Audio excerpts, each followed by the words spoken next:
अजीज दोस्तों, अस्सलाम वालेकुम, नमस्ते, सत श्री अकाल, जय जिनेंद्रा, गुड आफ्टरनून। अजीज दोस्तों, आज की वीडियो के दो टॉपिक हैं।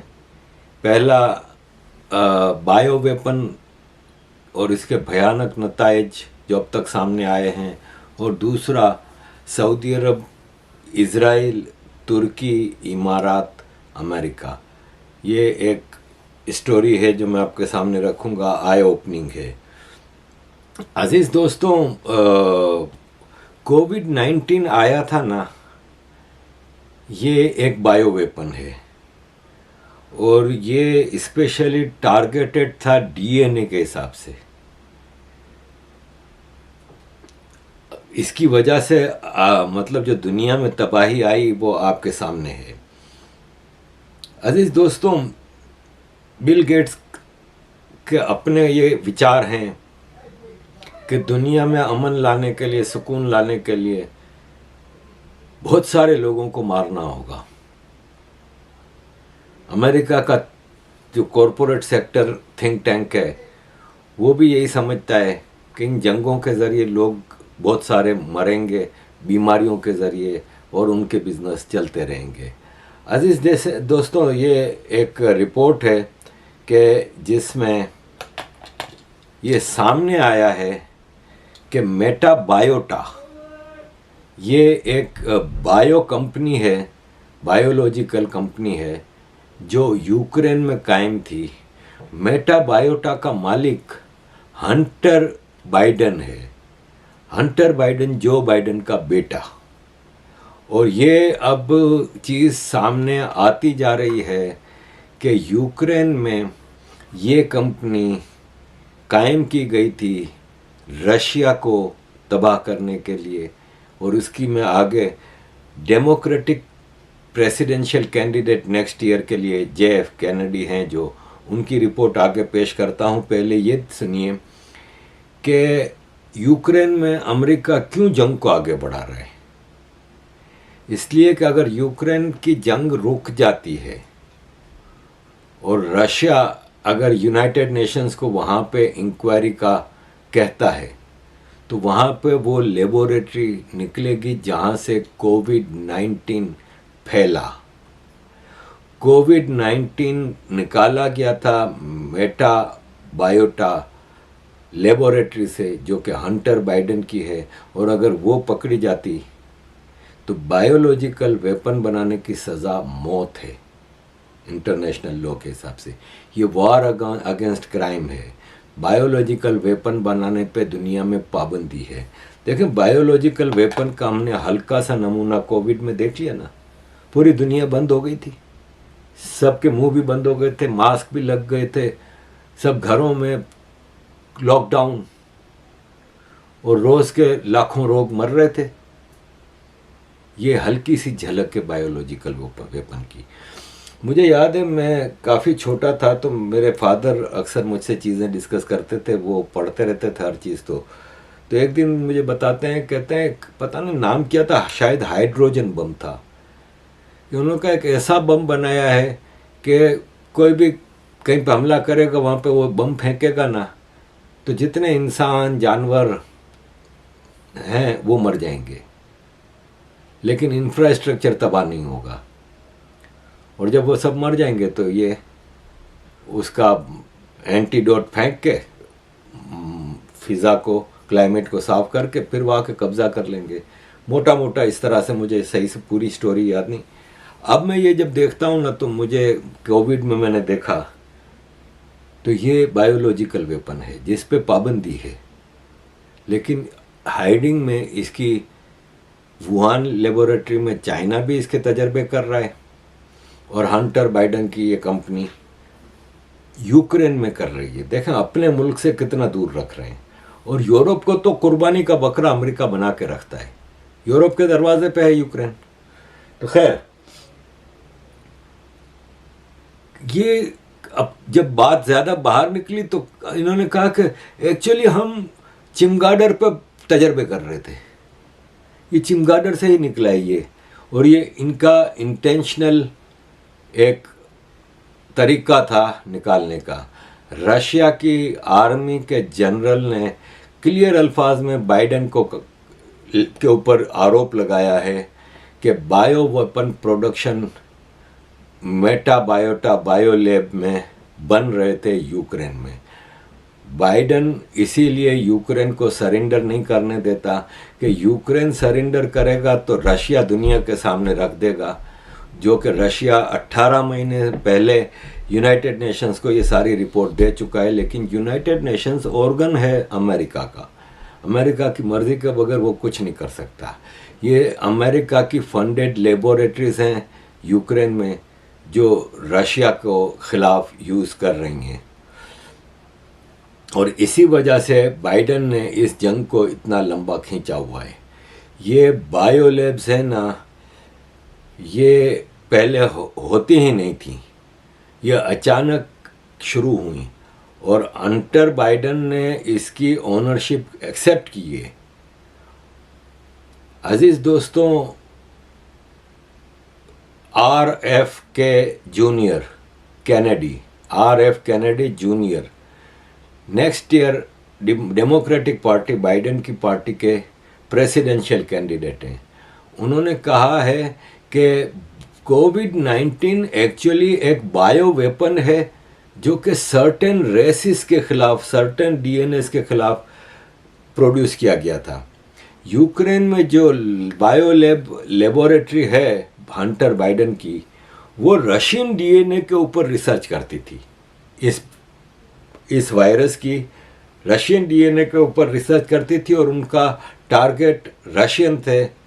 और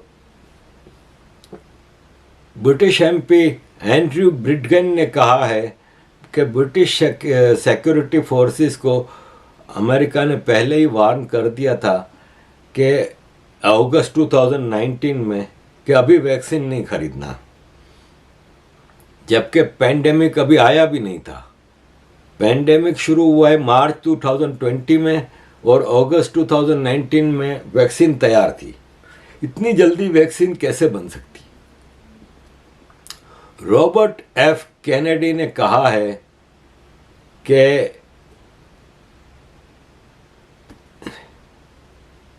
अमेरिका की बायोलैब जो यूक्रेन में थी वो रशियन डीएनए कलेक्ट करती थी, और यही इल्ज़ाम रशिया ने भी लगाया है।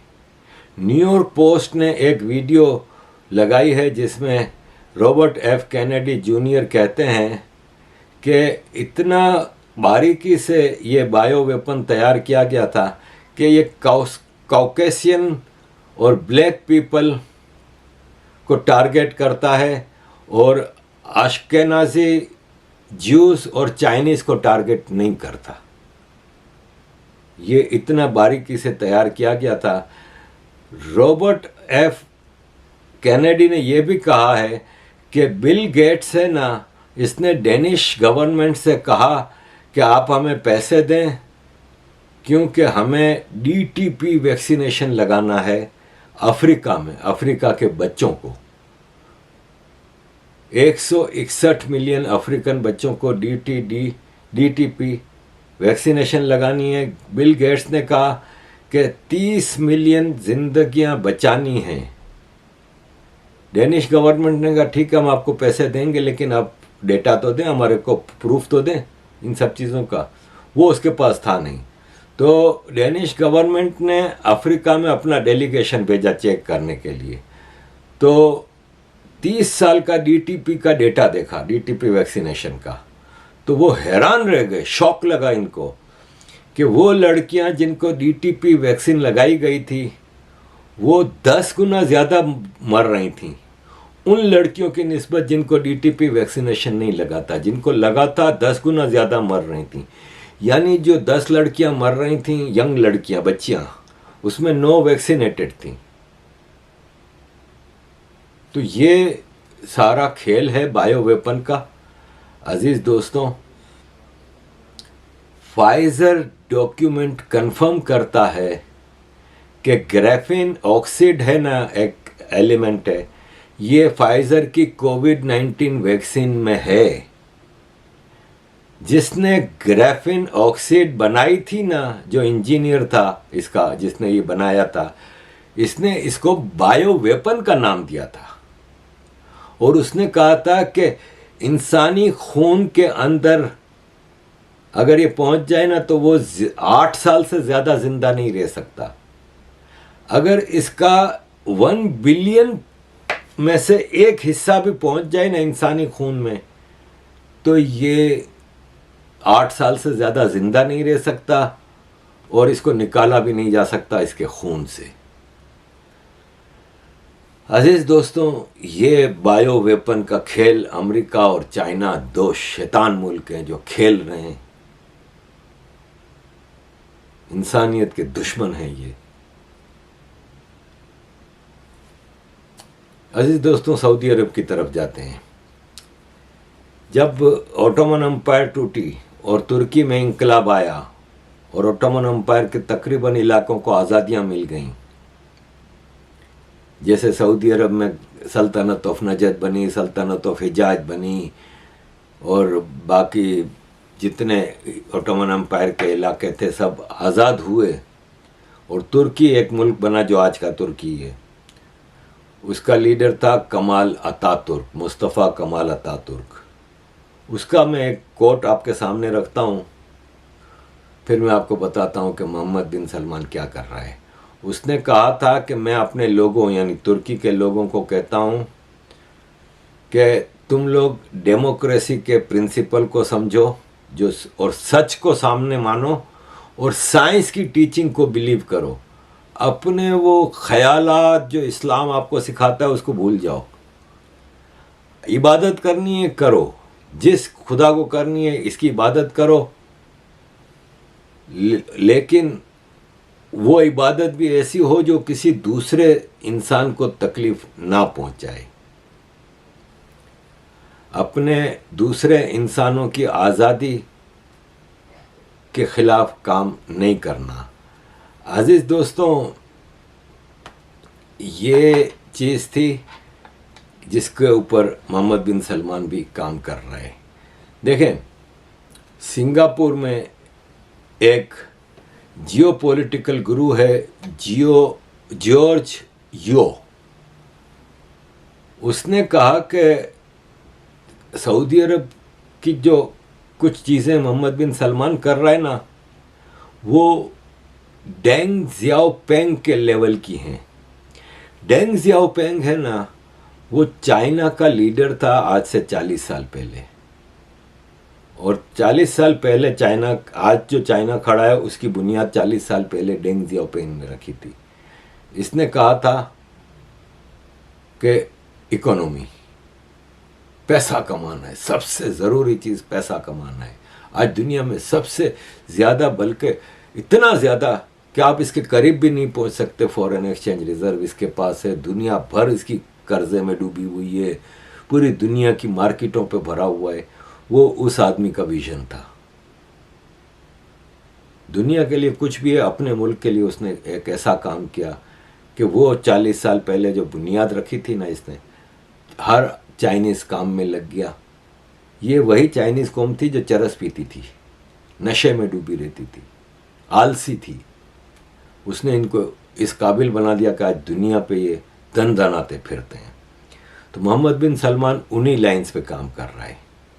इसने कहा कि मोहम्मद बिन सलमान खाली पिछले 1 साल में आप देखें तो इसने अमेरिका की जो सऊदी अरब पे हेजेमनी थी, जो टोटल कंट्रोल था, उसको हिला के रख दिया। उसने साबित कर दिया कि हम अब अमेरिकन कंट्रोल में नहीं हैं, जैसे ओपेक की प्राइस और प्रोडक्शन के हवाले से और दूसरी चीज़ों से।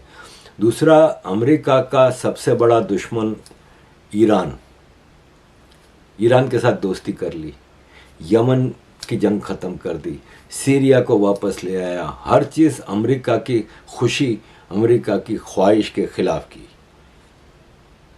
सऊदी अरब ने एक ऐसा प्रोसेस शुरू किया है जिससे आम सऊदी अब वही बन रहा है जो चाइना के चाइनीज़ बने।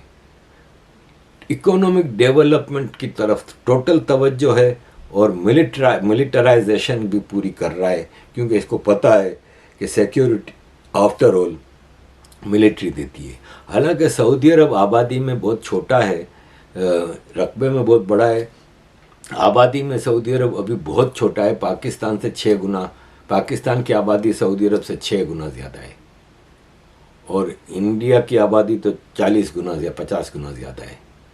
तो इसलिए सऊदी अरब आबादी में कम है लेकिन अपने हिसाब से, और बिजनेस, टेक्नोलॉजी, टूरिज़्म, तो 3 चीज़ों पर तवज्जो दे रहा है। ये साइलेंट रेवोल्यूशन है सऊदी अरब का। अजीज़ दोस्तों, उसी रेवोल्यूशन का नतीजा है कि जापान का फॉरेन मिनिस्टर अभी सऊदी अरब गया, और मोहम्मद बिन सलमान, जापान का प्राइम मिनिस्टर सऊदी अरब गया और मोहम्मद बिन सलमान के साथ टेक्नोलॉजी और ट्रेड डेवलपमेंट के ऊपर कई कॉन्ट्रैक्ट्स हुए। हमारे पाकिस्तान के भिखारी भी जाते रहते हैं, लेकिन पाकिस्तान के भिखारी अभी फ्रांस में एक कॉन्फ्रेंस के दौरान मिले, तो जिस हिसाब से ये मोहम्मद बिन सलमान से गिड़गिड़ा के $2 बिलियन लेके आए हैं, ये तमाचा है 24 करोड़ पाकिस्तानियों की शर्म गैरत के ऊपर कि आप देख लें किस तरह आपका लीडर पांव पकड़ रहा है, गिड़गिड़ा रहा है मोहम्मद बिन सलमान के। इसलिए इनकी अब औकात कोई नहीं रही। तुर्की भी उसी लाइन पे था, लेकिन तुर्की का मामला दूसरा है। अरबगान अभी गया, सऊदी अरब भी गया, सऊदी अरब ने तुर्की से बिलियंस ऑफ डॉलर के ड्रोन खरीदे, और टेक्नोलॉजी के हवाले से काफ़ी डील्स हुई हैं। तुर्की भीख मांगने नहीं गया था, ट्रेड मांगने गया था। तुर्की का असल जो झटका है ना, वो लगा इमारात में। अरबगान सऊदी अरब के बाद इमारात गया ना, तो इमारात ने तुर्की के साथ $50 बिलियन से ज़्यादा के एग्रीमेंट किए हैं। तैयब अरबगान और प्रेसिडेंट ऑफ यूनाइटेड अरब इमारात prince Mohammed bin Zayed bin Sultan Al Nahyan ने ये एग्रीमेंट, इनके लोगों ने साइन किया और ये उस सेरेमनी में मौजूद थे। ये एग्रीमेंट है ना, वो natural resources, energy, development, space और डिफेंस कॉरपोरेशन के एग्रीमेंट हैं, जिसमें $50 बिलियन का ये कॉन्ट्रैक्ट हुआ। इमारात से ये भीख मांगने गए $1 बिलियन। तुर्की के पास आफ्टर ऑल कुछ है बेचने को, जो ज़ाहिर है वो नेटो का हिस्सा है, यूरोपियन यूनियन के पास है, और आज अरबगान है, वरना इससे पहले तो तुर्की डेवलप्ड कंट्रियों में तकरीबन शुमार होता था।